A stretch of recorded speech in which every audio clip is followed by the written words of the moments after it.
Hi all. ഇന്ന് നമ്മളൊരു perimeter related question ആണ് നോക്കുന്നത്. സോ നമുക്ക് ക്വസ്റ്റ്യൻ വായിച്ച് നോക്കാം.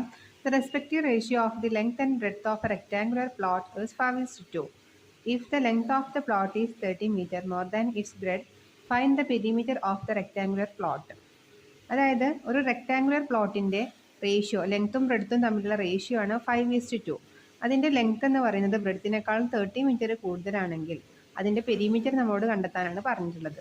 സോ നമ്മൾ ഈ ഒരു ക്വസ്റ്റ്യൻ ഇങ്ങനെയുള്ള ക്വസ്റ്റ്യൻസിൽ നമ്മൾ ശ്രദ്ധിക്കേണ്ടത്, നമ്മൾക്ക് ഈ ഒരു റെക്ടാങ്കുലർ പ്ലോട്ടിൻ്റെ ലെങ്ത്തും ബ്രെഡ്ത്തും തന്നിട്ടുണ്ടല്ലേ, അതിൻ്റെ റേഷ്യോ ലെങ്ത്ത് 5:2, അതായത് ലെങ്ത്ത് 5:2 ബ്രെഡ്ത്ത് 2 എന്നുള്ള റേഷ്യോയിലാണ് തന്നിട്ടുള്ളത്. നമ്മോട് പറഞ്ഞിട്ടുള്ളത് ഇവ തമ്മിലുള്ള ഡിഫറൻസ്, അതായത് 30 മീറ്റർ ആണ് കൂടുതൽ. ലെങ്ത് എന്ന് പറയുന്നത് ബ്രെഡ്ത്തിനേക്കാളും 30 മീറ്റർ കൂടുതലാണ്. സോ നമ്മൾ ചിന്തിക്കേണ്ടത്, നമ്മൾ ആഡ് ചെയ്യാനാവും ചിലപ്പോൾ ശ്രമിക്കുക. അല്ലെങ്കിൽ ഇപ്പോൾ ലെസ് ദാൻ എന്നുള്ള ക്വസ്റ്റ്യൻ ആണെങ്കിൽ നമ്മൾ ലെസ് ചെയ്യാനൊക്കെ ആയിരിക്കും നമ്മളെ മൈൻഡിൽ തോട്ട് വരിക. പക്ഷെ അങ്ങനെയല്ല, ഇത്തരത്തിലുള്ള ക്വസ്റ്റ്യൻസ് വരുമ്പോൾ മോർ ദാൻ അല്ലെങ്കിൽ ലെസ് ദാൻ വരുമ്പോൾ അതിൻ്റെ ഡിഫറൻസ് ആണ് മെയിനായിട്ടും എയിം ചെയ്യുന്നത്. അപ്പോൾ ഈ ഒരു 30 മീറ്റർ എന്ന് പറയുന്നത് തമ്മിലുള്ള ലെങ്ത്തും ബ്രെഡ്ത്തും തമ്മിലുള്ള ഡിഫറൻസ് ആണെന്ന് ആദ്യം ഓർത്ത് വയ്ക്കുക. ദെൻ രണ്ടാമത് നമ്മൾ നോട്ട് ചെയ്യാനുള്ളത്, പെരിമീറ്റർ കാണാനുള്ള ഇക്വേഷൻ എന്താണ്? പെരിമീറ്റർ കാണാനുള്ള ഇക്വേഷൻ 2 × L + B, അതായത് എല്ലും ബിയും അത് ലെങ്ത്തും ബ്രെഡ്ത്തും ആഡ് ചെയ്തിട്ട് 2 കൊണ്ട് മൾട്ടിപ്ലൈ ചെയ്യല്ലേ, അതായത് 4 ഭാഗങ്ങളുള്ളതുകൊണ്ടാണ് 2 കൊണ്ട് മൾട്ടിപ്ലൈ ചെയ്യുന്നത്. സോ ഇതും ഓർത്ത് വെക്കുക. നമുക്ക് ആൻസർ ചെയ്ത് നോക്കാം. നമുക്കറിയാം L:B എന്നുള്ള റേഷ്യോ, ലെങ്ത്തും ബ്രെഡ്ത്തും തമ്മിലുള്ള റേഷ്യോ 5:2 ആണ്. നമ്മൾ പറഞ്ഞു ഇത് തമ്മിലുള്ള ഡിഫറൻസ്, അതായത് ഡിഫറൻസ് ആണ് 30 മീറ്റർ എന്ന് പറയുന്നത്. അപ്പോൾ നമ്മൾ ഇത് തമ്മിലുള്ള റേഷ്യോ തമ്മിലുള്ള ഡിഫറൻസ് എടുക്കാം. 5 - 2 എന്ന് പറയുമ്പോൾ 3 ആണ്. ഈ ഒരു ഡിഫറൻസ് ആണ് എന്ത് 30 മീറ്റർ എന്ന് പറയുന്നത്.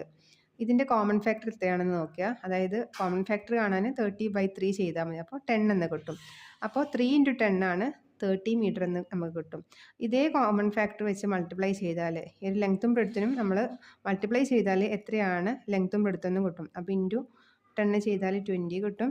ദെൻ ഇവിടെ × 10 ചെയ്താൽ 50 എന്ന ആൻസർ കിട്ടും. സോ നമുക്ക് ലെങ്ത്തും ബ്രെഡ്ത്തും കിട്ടി. ഇനി നമുക്ക് എന്താണ് ഈ ഒരു ഇക്വേഷനിൽ അപ്ലൈ ചെയ്താൽ മതി. സോ 2 × L എന്ന് പറയുമ്പോൾ 50 ആണ്, പ്ലസ് ബ്രെഡ്ത്ത് എന്ന് പറയുമ്പോൾ 20. സോ 2 × 70 എന്ന് കിട്ടും. 2 × 70 എന്ന് പറയുമ്പോൾ 140 ആണ് ഇതിൻ്റെ ഒരു പെരിമീറ്റർ വരുന്നത്. സോ നമുക്ക് ഒന്നും കൂടെ സമപ്പ് ചെയ്യാം. ഒരു റെക്ടാങ്കുലർ പ്ലോട്ടിൻ്റെ റേഷ്യോ 5:2, ലെങ്ത്തും ബ്രെഡ്ത്തും തമ്മിലുള്ള റേഷ്യോ തന്നിട്ടുണ്ടായിരുന്നു. ദെൻ അത് ലെങ്ത്ത് എന്ന് പറയുന്നത് ബ്രെഡ്ത്തിനേക്കാളും 30 മീറ്റർ കൂടുതലാണെന്ന് തന്നിട്ടുണ്ടായിരുന്നു. സോ ഇത്തരത്തിലുള്ള കേസ് വരുമ്പോൾ അതിൻ്റെ ഡിഫറൻസ് ആണെന്ന് ഓർത്ത് വെക്കുക. അത് 30 മീറ്റർ ആണ്. ദെൻ റേഷ്യോ തമ്മിലുള്ള ഡിഫറൻസ് എടുക്കുക. ദെൻ അതിന് കോമൺ ഫാക്ടർ വെച്ച് മൾട്ടിപ്ലൈ ചെയ്യുമ്പോൾ ലെങ്ത്തും ബ്രെഡ്ത്തും കിട്ടും. ദെൻ ഇക്വേഷനിൽ അപ്ലൈ ചെയ്യുക. Thank you.